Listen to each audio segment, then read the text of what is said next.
Head over to the brand new FriendoShop.com and get your latest Friendo merchandise. While you're there, use code FRIENDOFRIDAY to get 20% off. And don't forget to pick up Don't Interrupt the Game t-shirt right now. FriendoShop.com. Hey, Friendo, Steve here. Hey, Larson. And welcome back to Going In Raw, the only pro wrestling podcast you need to be listening to right here at youtube.com/Steven Larson. Available wherever podcasts can be found. And of course, we tape it every day except Thursdays live at twitch.tv/Steve and Larson. And of course, also on the YouTube channel. So be sure to join us live if you can. Usually for the recaps, it's at 11 a.m. Pacific, 1 p.m. 2 with 11, 12, 1, 2 p.m. Eastern. And then after Dynamite on Wednesday nights. So yeah, it's been an odd news day here. We're going to talk about some unexpected newe's about the return nobody's asking for, Larson. Yeah, nobody wants this. Nobody wants this return. Nobody wants this. We're going to talk about that. We're going to talk about some behind-the-scenes info on the boss, Sasha Banks, and that Stardom deal, the Stardom appearance that's set to happen pretty soon, starting at Wrestle Kingdom.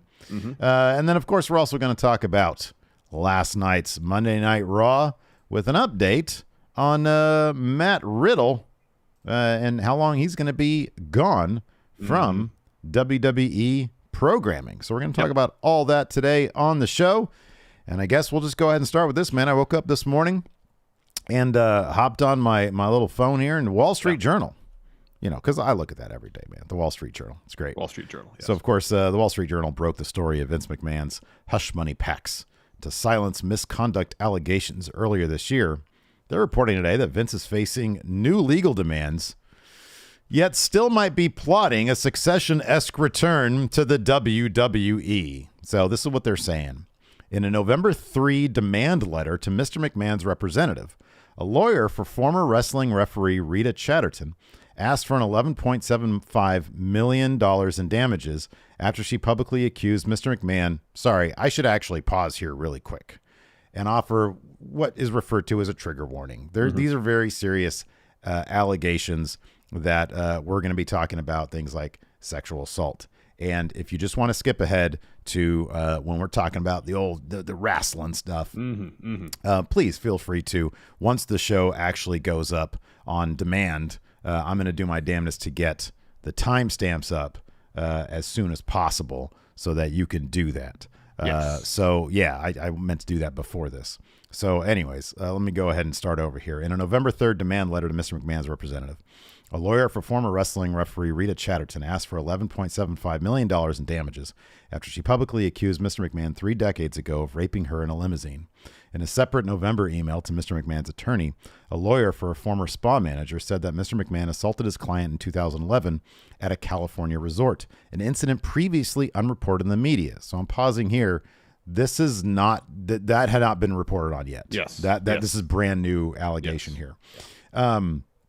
McMahon has told people he refuses to pay settlements to Miss Chatterton and the former spa manager. People familiar with his comments said. WWE's auditor, Deloitte and Touche LLP, has advised the company that resolutions of the claims, even if confidential, would possibly have to be disclosed by the company publicly, said a person familiar with the matter. The 77-year-old McMahon has also told people that he intends to make a comeback at WWE, according to the people familiar with his comments.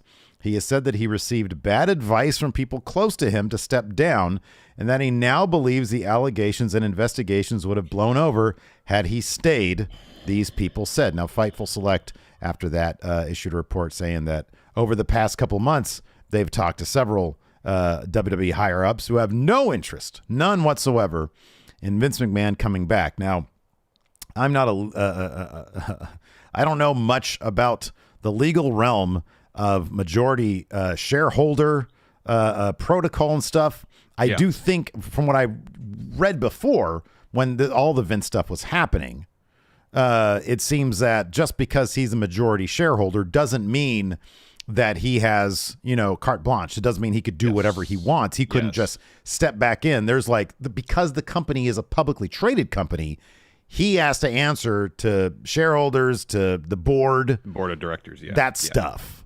And it's my understanding that it would be the board who would be responsible for electing CEO. Mm-hmm. You know, so if he, you know, as you mentioned earlier, makes a Succession-esque play to get those responsibilities back, he would have to have the support of the board, which, based on, you mentioned Sean Ross Sapp, his what he's heard from sources, seemingly no one wants him back. Mm-hmm. I mean, it seems like in terms of the corporate environment of WWE, by all accounts, it's the healthiest it's been in a very long time now that he's gone. Morale is up. You know, the creative on television still isn't perfect, but it's better. You know, there's seemingly more emphasis now on not overworking people. Yeah. So for a variety of reasons, it's hard for me to believe that the board be like, yeah, sure, Vince, come on back. Yeah. I have a hard time believing that, especially now with one new allegation, potentially 2 lawsuits. Yeah. Yeah. That could be happening very soon. Yeah. It seems nearly impossible for Vince to go back into Titan Towers and be like, I'm coming back, and everybody be like, sure, Vince. It's not going to happen. It's not. Yeah. And it shouldn't happen. Yeah, I'd be pretty shocked. So let's see here. What do you recall, just generally speaking, when it was in July, wasn't it? Was it July that this stuff went down? It was so like July 21st or 22nd when Vince announced that he was resigning. Yeah. So as of June 22nd, the stock price was at under $60. It was 59. I mean, shortly before the June 15th, it was a 67.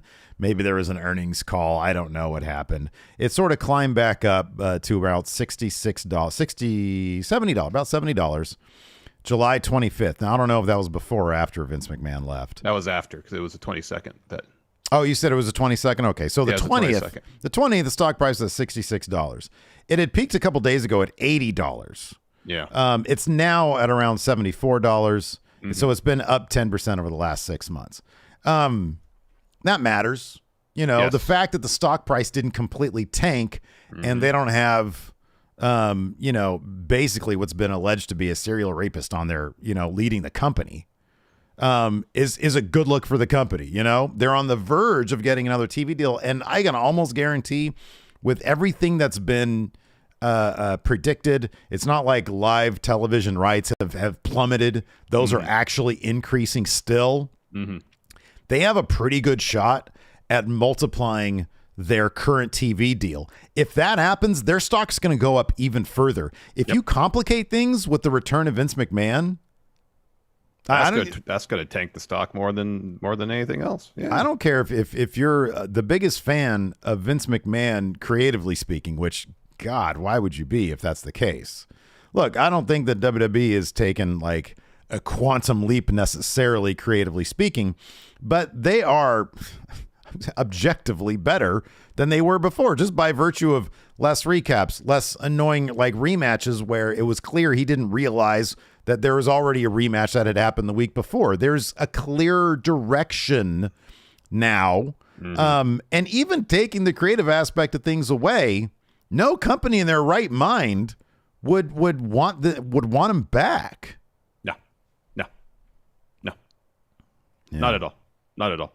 No. I mean, at this juncture, now that he's gone, Triple H assuming control of creative, this seemingly and the numbers to a certain extent show this. They're back. WWE is kind of in the good graces of wrestling fans to a certain degree. Yeah, sure. Because they've addressed a lot of the problems that were going on under Vince. Is it perfect? No. Is it better? Without a doubt. Yeah. I just don't see it. I don't see a world where it happens. I just don't.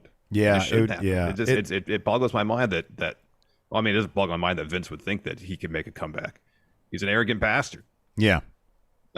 His ego is massive. He probably thinks, oh, this is my company. I could take it back.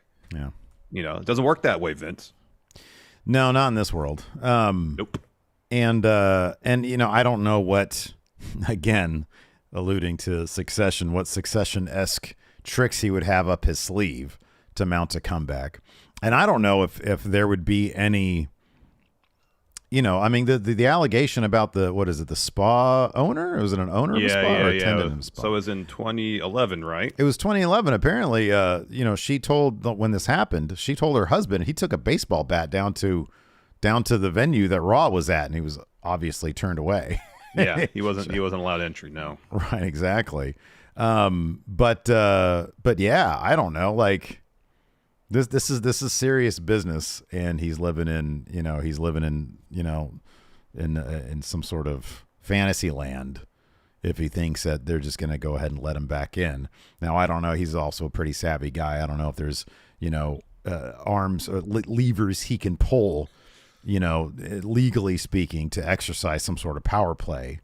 But man, yeah, I don't know. That'd be bad news. That'd be bad news. It would be bad news. It'd be bad news for the company. Yeah, it definitely would be. It would be. Definitely yeah, would be. For sure.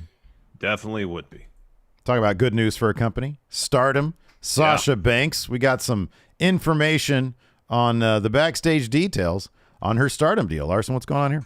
So this comes to you from Voices of Wrestling. Of course, last week we'd heard that Sasha had apparently struck a deal with New Japan to at least be in attendance at Wrestle Kingdom 17, though Meltzer says she'll be on the show. Voices of Wrestling has some details on the deal between Sasha and New Japan and Stardom's parent company, Bushiroad. So Voices of Wrestling states that Stardom reached out to Banks shortly after she walked out on Raw. I believe that was in May. The talks between the two parties stalled when Stardom balked at Sasha's asking price.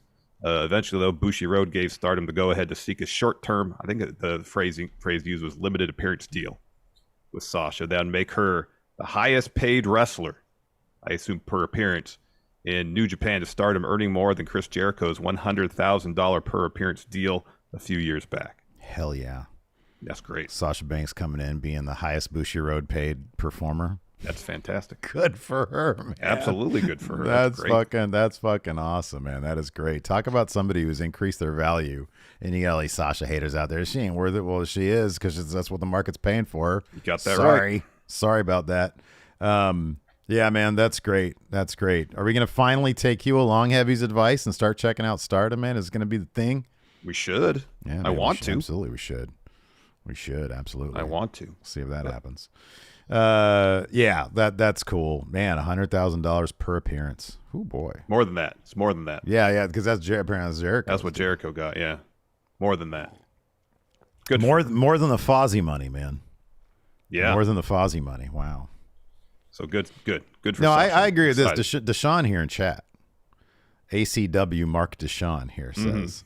He says, "Screw it. Book Sasha versus Okada for the IWGP title on the 2nd." Yeah. Hell that's yes. Good. Do That'd it. Be great. Paying all that money, might as well have it pay off. I know. The ultimate dream match. Oh, absolutely. Okada versus Mercedes. Let's talk Raw here in brief before we get into the full breakdown of the show.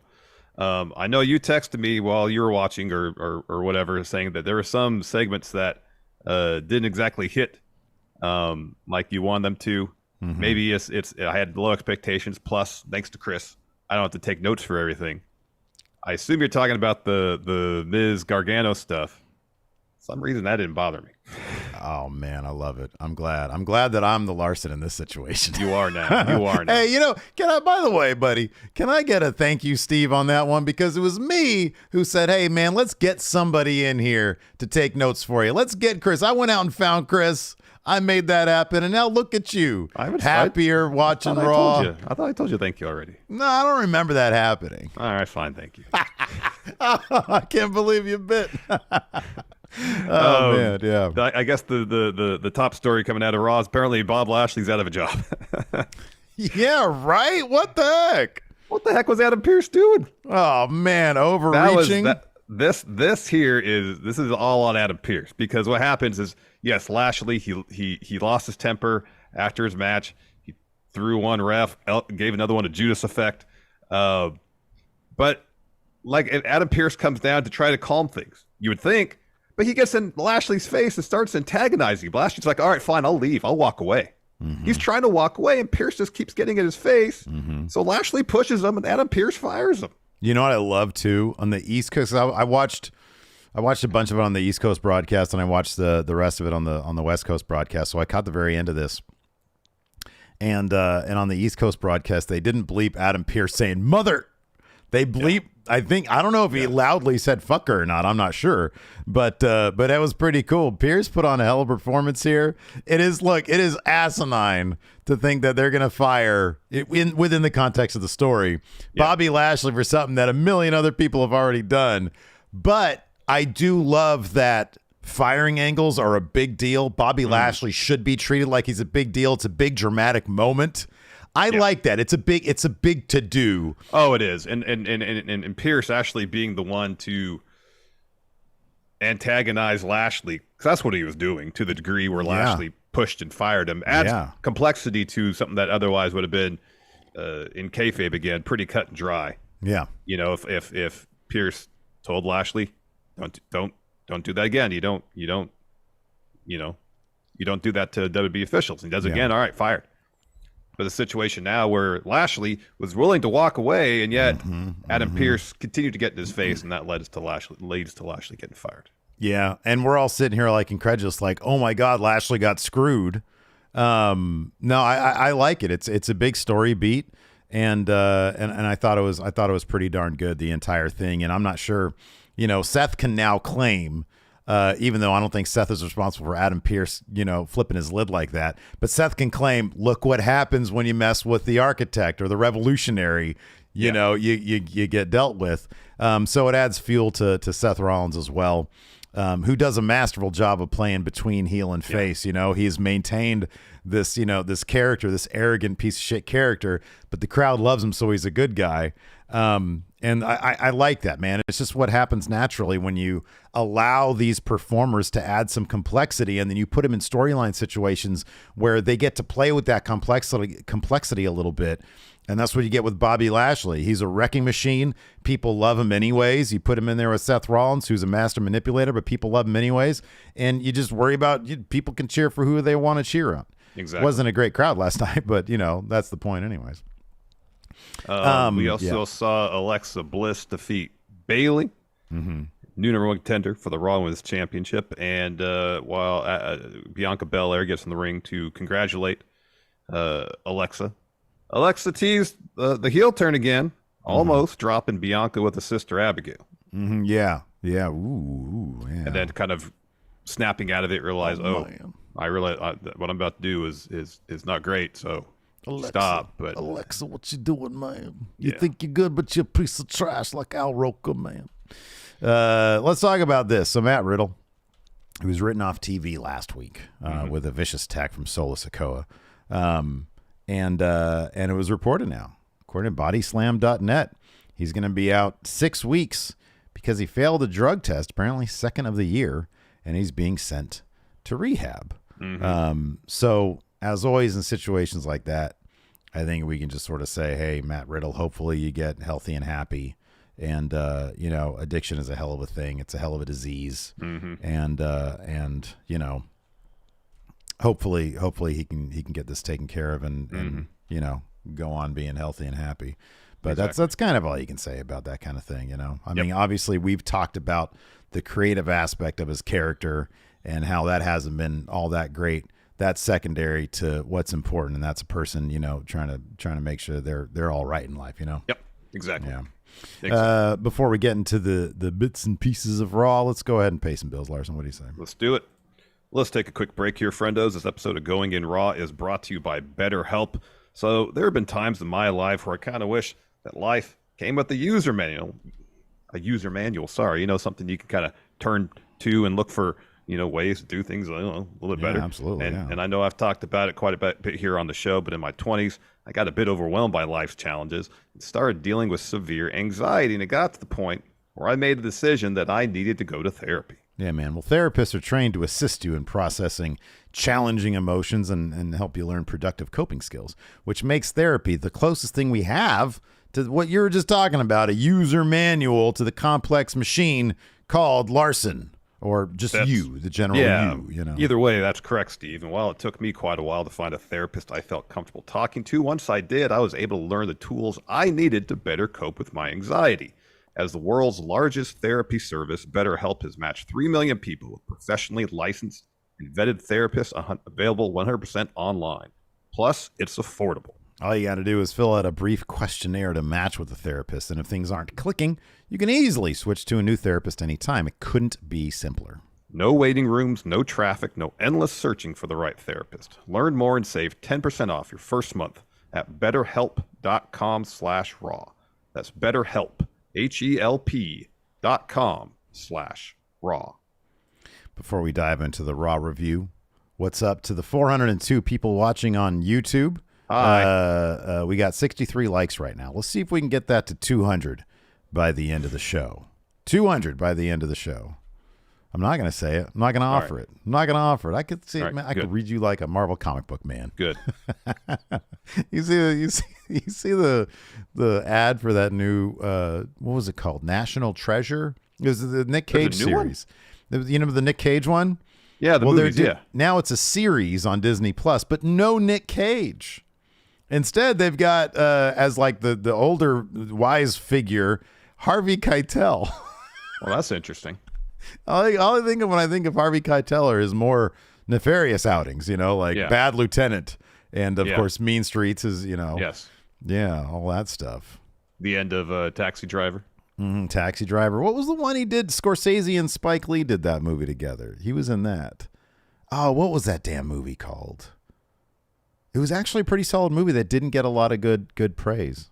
Or like not a lot of, but Harvey Keitel was in it. The one Spike Lee directed it, right? I think Spike Lee directed and Scorsese produced it. Was it Clockers? Yes. That's a good movie. That's a solid movie. That's a really good movie. Keitel was good. Movie. He's got this great line. He says, "I could read you like a Marvel fucking comic book." It's a good movie. Yeah, it is. Anyways, shout out to Chris Garrix for these Raw notes we're about to bring you. Thank you so much, Chris. Yeah. So anyways, it kicked off with Bayley versus Alexa Bliss.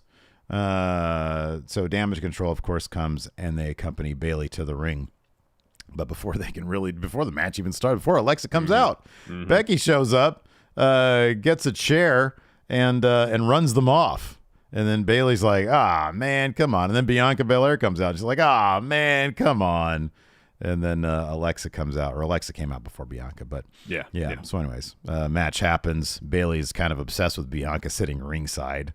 And that allows Alexa Bliss to pick up the win with a Twisted Bliss.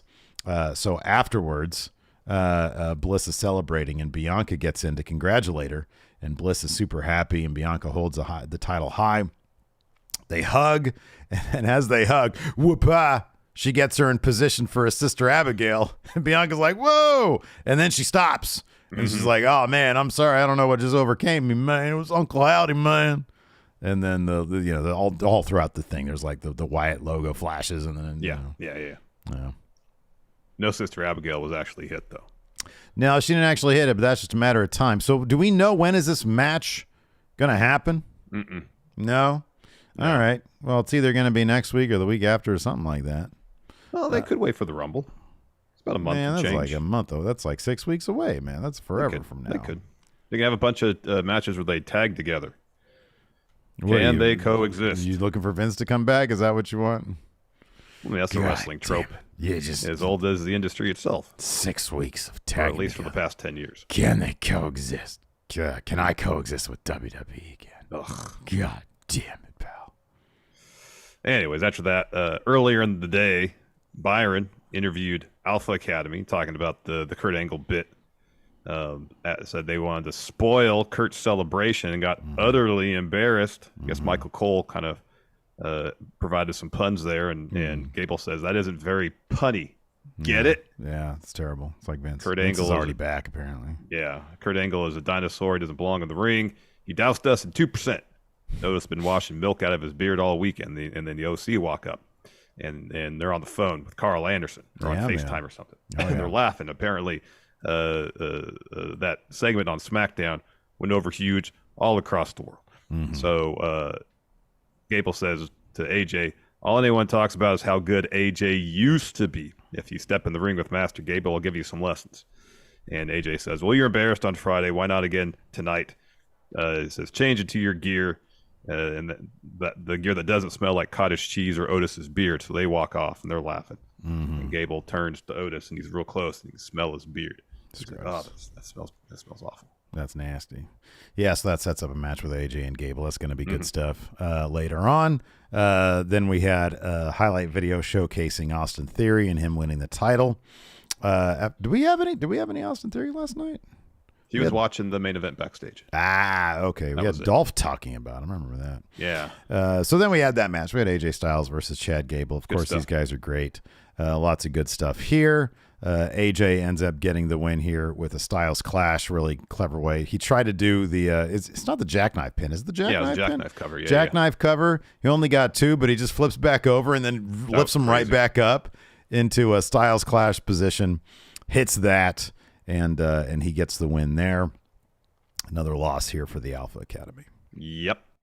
Backstage, we got John Gargano and Dexter Lumis, and there's a whiteboard where Loomis has done a really intricate picture of various scenarios of depicting how they could spend their money. There's like Iron Man suits.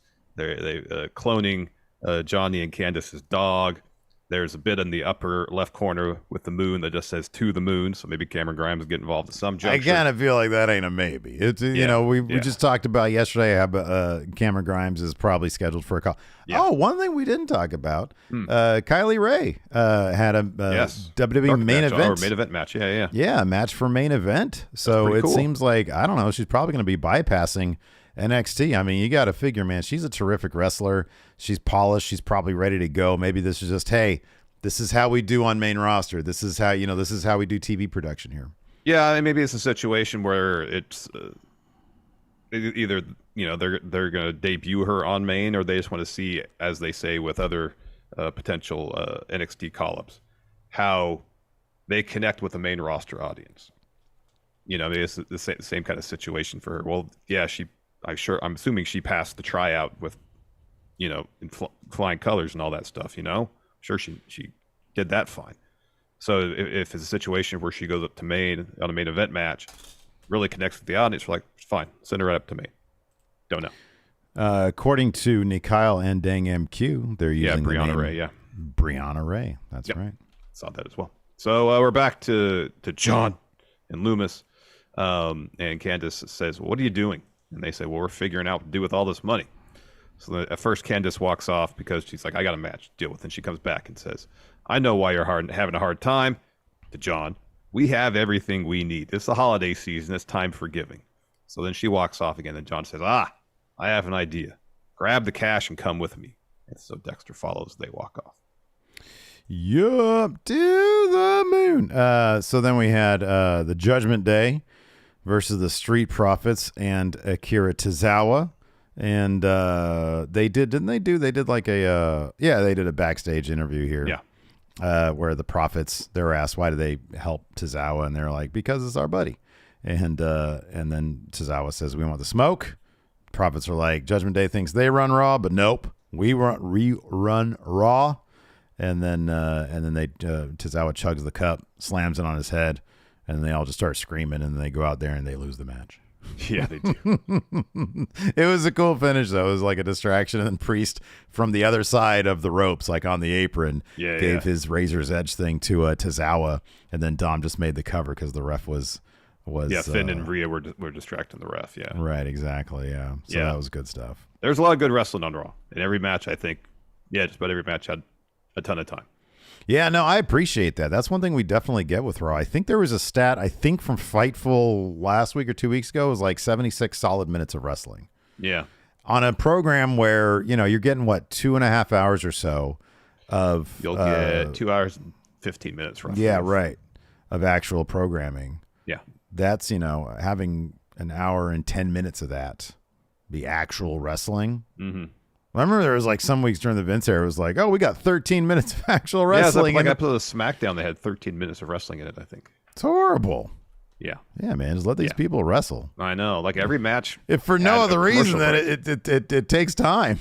I know. I'd rather watch people wrestling than endless video recaps. Don't need that. This is a fun match, though. Yeah. Judgment Day, Street Profits, Akira Tozawa. It's good stuff. It's awesome to see Tozawa back in the ring wrestling like you can. Oh, I know. It's great. Now the 24/7 stuff. It's fantastic. Yeah. So then we're back in the concourse with John and Dexter. They're at the merch stand, and Johnny's like, we'll take everything. And Loomis puts a bunch of cash down. And they look in the bag. There's still a lot of money in there. Yeah. Nonetheless, it's a good place to start. So Gargano grabs a bunch of stuff, says, we need something larger to carry it all in. Let's head to the ring and give this away. And on their way towards the ringside area, Dexter gives a stuffed animal, a bear, I believe, to a kid. And yeah, they're all very happy about that. Yes. So anyways, we get, is this what they call it, Carl? According to Chris's notes here, Johnny and Dexter's Christmas cavalcade of cheer. I don't remember that verbiage being used. That's what we're calling it. That's what we're calling it. So this segment was too long, and basically any segment with The Miz in it, where he has to talk an extended amount of time, is too long. Yeah. But I felt this had enough charm in it. Man, if you bust out a T-shirt cannon, I'll pop for that. You know what, dude? Look, like I said earlier, this didn't have go away heat with me. I wasn't like, oh man, I'm ready to change the channel. It's just it has been so long since like this has happened. You're right. Gargano's got infinite charm. Dexter Loomis as being sort of his side man. I still have fond memories of the way. The Miz trying to get his money back is actually pretty funny. Pierce being on board with all of it is pretty funny. Yeah. And if it's a way to bring up Grimes, who am I to complain? It was long, and I'm sitting there during this like, man, they need to wrap this shit up. But dude, honestly, I could watch Gargano on my screen for 3 hours and be totally fine. I'd probably I'd probably actually say there's too much Gargano. But I do love Johnny Gargano. It's too much Gargano on the mic and not enough Gargano in the ring. Yeah, I know. Barely wrestles. Yeah, and his name is Johnny Wrestling. Yeah. But hey, Candace put on a fucking another banger last night. It was a really good match. I love it. They're just having her wrestle with some great wrestlers, That's awesome. But yeah.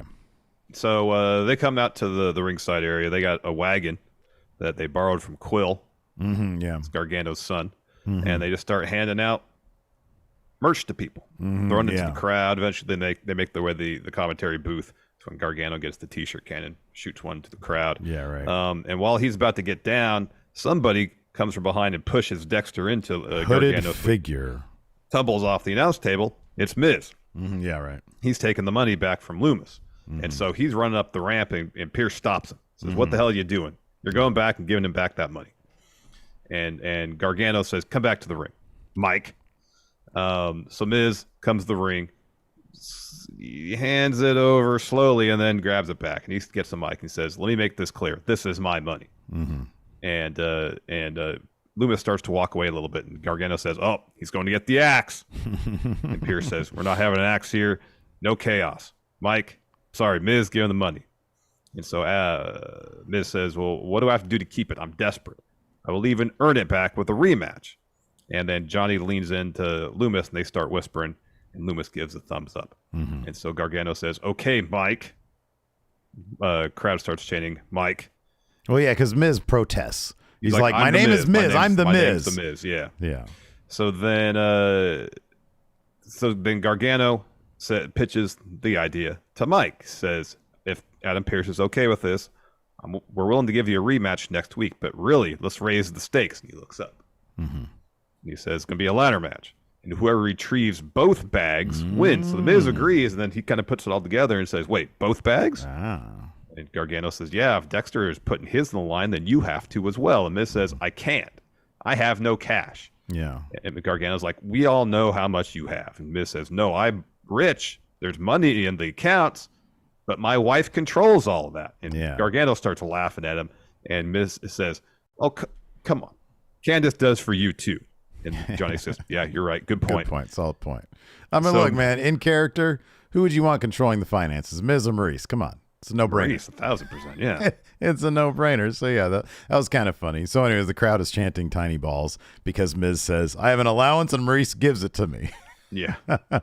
Oh, man. So, anyways, he's asked, how about you ask Maurice for an extension next week? He says, that's crazy, but I'm going to figure out a way.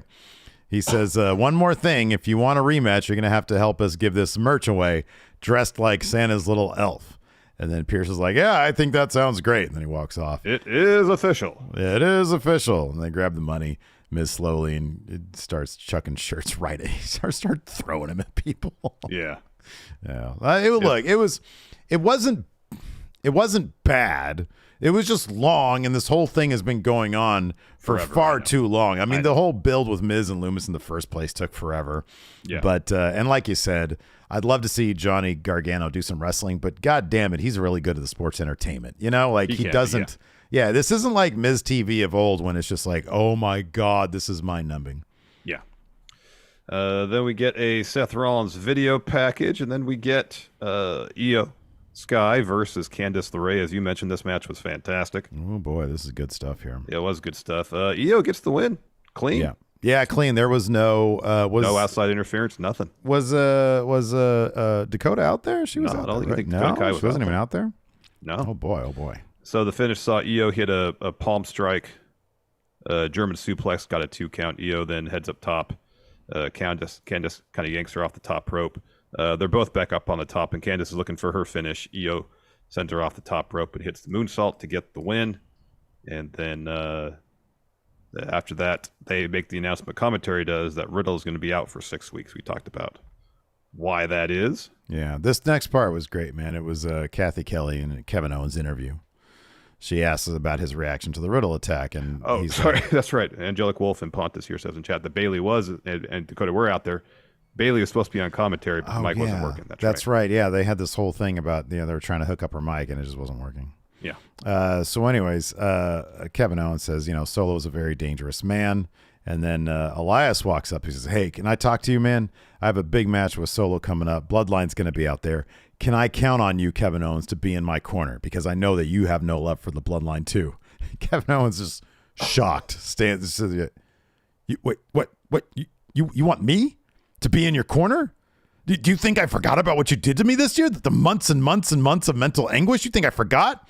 He says, "Last time I was in the ring with you, Elias, that's you, right? I was smashed with a guitar."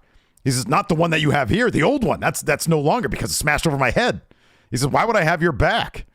And he's doing the whole Ezekiel Elias thing. He says, and Elias finally just says, "No, look, man, that's in the past. I need you in my corner out there. You need me." And then he walks away. He comes back and he just stares at him incredulously. Yeah. And then walks away again. And Elias is just sitting there hoping that Kevin Owens will have his back. Kevin Owens. He's a gem. He's really an absolute treasure, man. He's great. Best. He's fantastic. Then we have that match next, Elias versus Solo Sikoa. However, Elias has a little bit of a concert first, a Riddle tribute concert. He's got a portrait of Riddle on a stand and like a pedestal with the bongos on there. He said, and then Elias says, "I have a serious match with Solo, but I want to honor my friend first.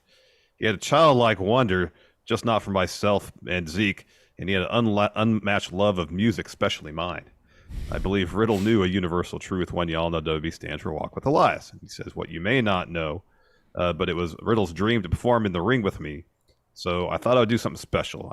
I see these bongos and I miss them. I found something last week while I was grabbing his stuff. Lyrics he had written specifically to be performed, and he pulls out what looks to be a joint, but is actually a piece of paper rolled up that has lyrics. Okay, hold on. My cat's about to bark. I'm going to let her out. So you keep on talking about this. Says, please enjoy. So he starts playing a song. Lyrics are, "You're my best friend. You're mine too. I walk with you wherever I go. Elias, you're my bro." That's kind of the refrain. "Elias, you're my bro. Everybody, Elias, you're my bro." And then Elias says, "It's time for a solo." Cue Solo Sikoa's music. Oh, yeah. And then Solo wins this. Yeah. And then Solo, he wins the match with, I believe, an Uranagi. Yep. I believe, did Sammy help him out in this one? Towards the finish of the match? I'm trying to remember. Yeah, I thought he distracts Elias, yeah. Yeah, that's right. So anyways, post-match, Solo starts beating up on Elias. Sammy holds him back, and Solo hits a Simone Spike to Elias. Sammy mocks Elias as Solo grabs another chair like last week. He sets him up with a chair. He's about to do another one of those big Umaga-type hip attacks. And then Kevin Owens runs down out of nowhere, gives Solo a big stunner. He takes the chair off Elias, and he's like asking Solo, get in. And Sammy's like holding back Solo, saying, now's not the time. Now's not the time. He even talks to a fan. He's like, no, he's not getting in there. It's not now. Now's not the time. And then so Solo and Sammy walk off. And then Elias puts his hand on Kevin Owens like, hey, thanks, man. Kevin Owens having none of it. Stunner! Gives him a big old stunner. And, that was good stuff. That was pretty great. Then we have a tribute to the Troops video package. I guess the 20th anniversary coming up soon. That's right. Of the show. That's right. I believe John Cena was narrating this particular video package. They show some pictures of Miz giving out some merch while dressed as Elf. And then we had Asuka versus Rhea Ripley. Asuka, no face paint. Completely makeup free. Yep. She had the mask on when she came out, but she took it off, and she took another loss here, but not before giving Dom a big old spray of blue mist, which was kind of interesting because he was blinded. However, traditionally, do you know what the blue mist is supposed to do? I do, because Chris put it here in the notes.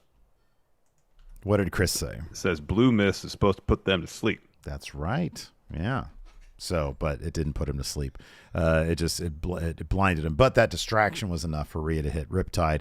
I can't wait. This match is awesome. The match was awesome, and I'm hoping. So Asuka, as we had sort of predicted last time, she was filling up social media with pictures of her putting on the old clown makeup, the evil, clown makeup that Kana had back in the day. And I'm hoping that the removal of her face paint this week and the loss coupled with that, we're going to get that either next week or the following or something like that, because I want a full-blown feud with these two, because that's going to be good. That's going to be just killer stuff. This match was awesome. But yeah, the distraction of, Dom distracting Asuka, her just covering his face with the blue mist. Oh, and Dom sold it great.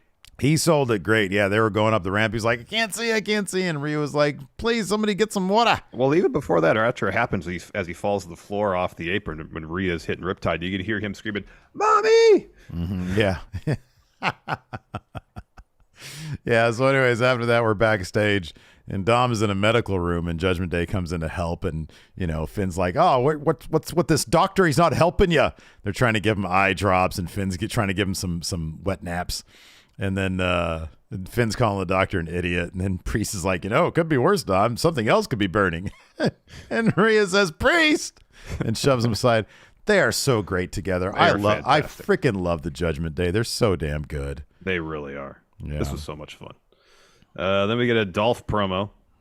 Says the U.S. title is not just the workhorse title of Raw. It means more than that. That's why two of the best in the business are going to war for a chance at the title. That's what the title means. Theory, you're the U.S. champion. On paper, you've come a long way in a short time, but you have a big chip on your shoulder. Like if someone calls you kid, you're going to snap. That's not what a champion does, and that's not how a champion lives. The arrogance of not wanting to get knocked off your pedestal will be your downfall, and why you're not deserving to be U.S. champ. Watch your back, kid. Watch your back, kid. Oh, Dolph's about to get his ass whooped. Yep. We had more of Miz doing the elf stuff, and then we've got our main event. Bobby Lashley versus Seth freaking Rollins, man. I could watch that sequence when Seth goes for a stomp and Bobby doesn't move. Oh yeah, it's great. That's the best. That's the absolute best. So towards the finish, Lashley gets Seth Rollins in a hurt lock. Seth's like looking around, see where the ref was. He backs up Lashley to the corner. That ends up leading to a ref bump. And then let's see here. Hold on a second. I did like that the ref wasn't out. Yeah, right. To the floor and start selling ankle as opposed to yeah. So the ref is sent out and tweaks his ankle. Lashley hits a spear, but that only gets two because it takes so long for the ref to get in and count to two. So Lashley then tries for another spear attempt that hits the pedigree, and that actually gets the win for Seth Rollins here. So after the match, Bobby throws the ref and knocks out a second one, but it seemed like he didn't actually know that second one wasn't Seth Rollins because he's like backing down. He's yelling at the ref in the corner, and the second ref comes over and he sort of tries to get Bobby Lashley off him. Well, just out of instinct, he gives him a Judas effect. He gives him an elbow, and that ref is down. And so Pierce comes down and he's like, I told you, Bobby, my hands are tied. My hands are tied. And then Bobby's like not listening to it. He shoves Pierce into the barricade. Pierce comes back fiercely and calls him a motherfucker. And then he says, you know what, Bobby, you're fired. And then Bobby's like, the fuck? And Pierce just storms off. He's like, you're fired. Really, once Lashley was out of the ring and like, okay, fine. Because Lashley did do this. He got out of the ring and did this. Yeah, right. Yeah. Pierce should got out of his face. Yep. Should have got out of his face. Let him walk away. Lashley says, I'm done. I'm cooled off now. Justice for Lashley. That's what we want around here going in Raw. Justice for Lashley. Start a petition so Bob Lashley can get his job back. Can we do one of those? What happened? Nobody ever does those petition.org things. Whatever Change.org? Change.org. I think it's still a thing. Oh, it's got to be. I just haven't seen any. Maybe I've muted and unfollowed so many Twitter accounts. Maybe I just don't, and I'm not exposed to it anymore. Could be. I'm sure it still exists. Probably. Yeah, back in the day, it was like, oh, you guys see this movie? They should change the ending to it. Change.org. It's like $1 billion movie. Nobody's going to change it. Yeah, it ain't changing anything. Nobody's going to change anything because of you Not nerds. for a Change.org petition, no. Bunch of nerds out there. Wow. Anyways, you want to help support going wrong? On patreon.com/Stephen Larson. We got bonus content. We've got question threads for our recaps. Can't make the show live. You can leave a question on our question recap. Yeah, ask a question there. Exactly. So, YouTube, if you want to leave some super chats, we'll answer your questions. Twitch, whatever you guys do over there. And then, here we go. Oh, wow. Maggie says, I just went to change.org and I regret it. Uh-oh. What kind of weird petitions they got over there? Oh, dear. Luis Reza here on the Patreon says, what's the best and worst storyline of 2022 apart from the Bloodline? Let's take Sammy and Jey Uso out of it. It could be the same thing. It could be Judgment Day. Because the original iteration of Judgment Day was horseshit. It was crap. It was utter horseshit. It was crap. Once Vince was out, Triple H came in. Judgment Day is tons of fun. Once Dom turned on Ray and joined, it's been nothing but fun. Yeah, it's been really cool. Yeah. Best and worst storyline. So I'm gonna give a different answer for a storyline that you and I loved to hate on so much. So there is the best aspect of it, and that we love to talk about it, and there was the worst aspect in what it actually was, and that was Honor No More in Impact Wrestling. Yeah, fond memories of talking about Honor No More. I know there's people we've been asked about. We didn't review. We didn't review Impact last week when they decided to spend an hour on Mike Bailey versus Josh Alexander match, which I'm sure was stellar. Yeah. I have not watched it yet, though. Yeah, I haven't either. I want to, but I haven't watched it yet. I mean, we don't really break down matches necessarily. I don't know how much we can review. It's like, well, yeah, they wrestled for an hour, and there was some cool stuff. I mean, maybe whatever the basic story is, we can relate that. Yeah, sure. Relay that. Sorry. Gosh, I feel off today. The basic story was they wrestled for an hour. It was a battle of attrition. Whoever could last an hour and get the win won. Right. Well, yeah. The champion won, Josh Alexander. That's cool, though. That's cool. That's a good way to chew up an hour. Oh, yeah, we got TV. We're going to record this episode of TV. Why don't we do an hour-long match? That'll chew up a good solid hour of TV. That's half the show. Well, more than half the show, because it's actually an hour-long match. If the match was an hour, it's like an hour and a half. Yeah. Let's see here. Shavon says, what does Gargano do after the Loomis Miz storyline? That should hopefully they do like a King of the Ring tournament soon, and he could just wrestle a lot. Yeah, he can win that. Yeah. I'm sure at a certain point, once Ciampa comes back, they'll go back to that. Whether they feud or team up, I don't know, but they should spin Gargano off into a sports entertainment feud with Grimes. There you go. They just do that for 6 months, and he doesn't really wrestle all that much. There you go. Ty Moore says, prior to last week, there were 5 matches on the card for Final Battle. Then within a week, they added 7 more matches to the event. Are you a fan of when they add in more matches to a show like this within a week of said show? Bro, it was like within a day of the show they tossed that. Yeah, it was from on Rampage, yeah. Mm-hmm. I mean, it just means that a lot of matches don't have stories going into them. Like, I don't know why Jeff Cobb was wrestling Mascara Dorada. Even if the match is going to be good. Yeah. I need to care about the outcome, So, I agree with that.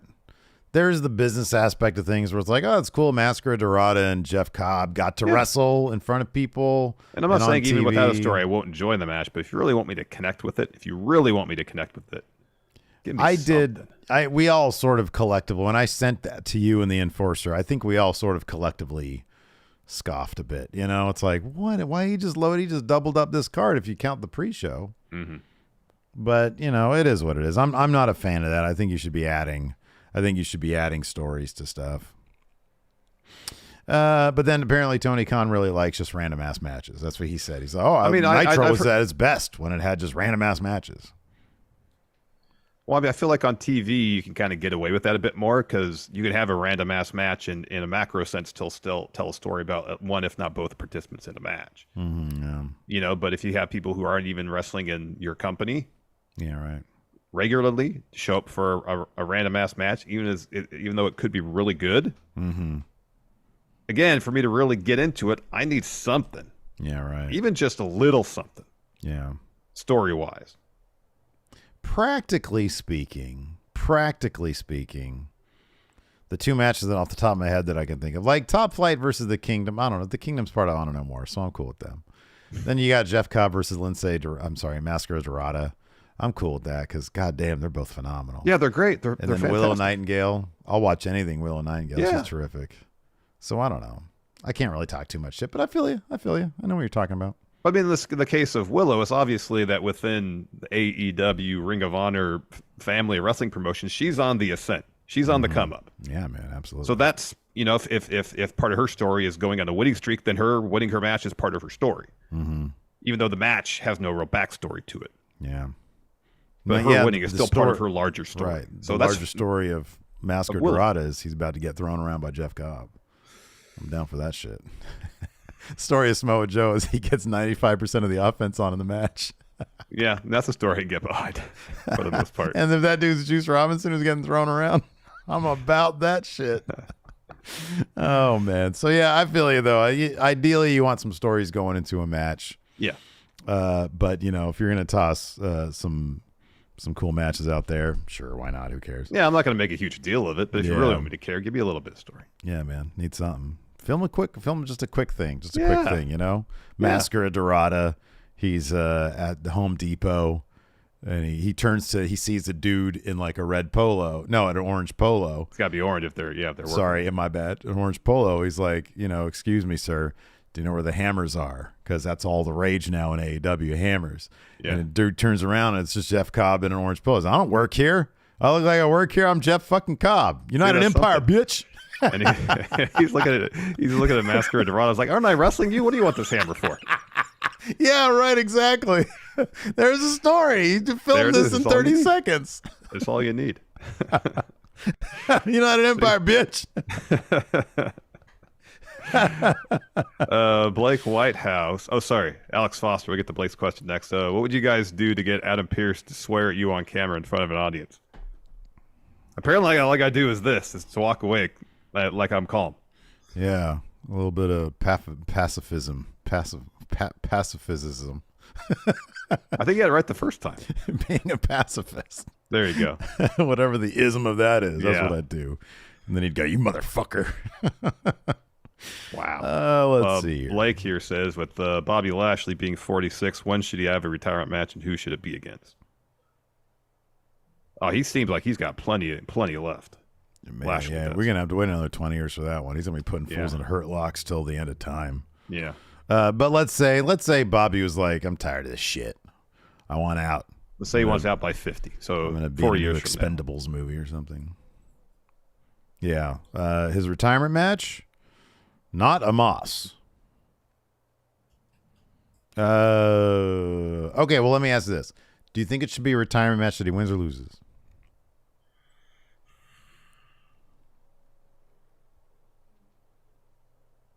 Well, I mean, the tradition in professional wrestling is when you go out on your back. Yeah, I don't like that, though. I don't necessarily like it either. For Lashley, I don't like it. How did beat Brock Lesnar in his last match?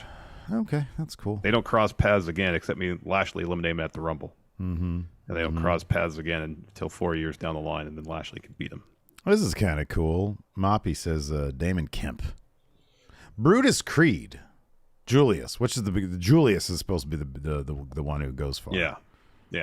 Brutus is like he's the Danny DeVito of the two. And Julius is Schwarzenegger. Cameron says, "Are Judgment Day the best thing on Raw right now?" They're pretty Just far about. up there. Just about. They're pretty far up there.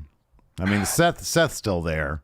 Yeah, Seth's still pretty Seth is there, and I don't know where this Asuka thing's going, but Asuka's there, Becky's there. There's a lot of good elements of Raw.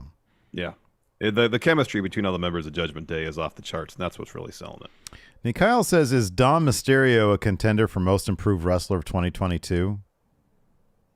Have you looked at the Going in Raw or the Friendo Award nominations yet? No, you sound like Mikhail with that Star Trek ad. I need to. I'm going to today. I got nothing. 2 hours after this show. I got to go babysit my sister's dog for like a couple hours because he's been all by himself all day. She's been all. So I'm going to get on there. I'm going to take a look at that stuff. All right, good. Stephen M. Smurf Galway says, if you had to cast from the current crop of WWE and AEW talent to form 2 teams for seasons of Hell's Kitchen. Oh, my goodness. Hell's Kitchen. Who would they be? Corbin's one of them. Yeah, Corbin. Otis. Oh yeah. Let's toss Miz on one of the teams. Miz. Okay. AEW talent as well. Who in AEW knows how to cook? Oh, Eddie Kingston. He spends a lot of time in catering. That's true. That's true.